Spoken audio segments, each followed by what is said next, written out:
Gandang hapon mga idol at mga ka-driver ko. Mag-iihaw kami ni Coco Martin ng bangos.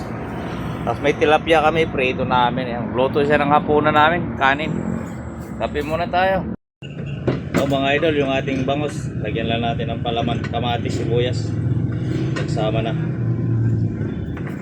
Tapos iihaw natin. Yun o. Kamatis, sibuyas. Lagyan natin konti.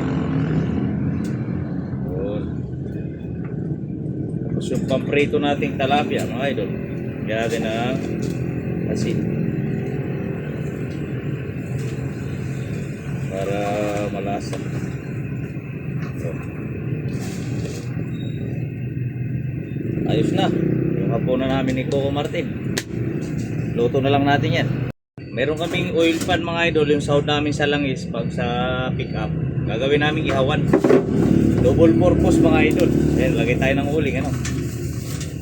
Ayun. Tapos meron kami nakakita sa tapunan ng basura. Oh. Perfect. Dali-dali mga idol.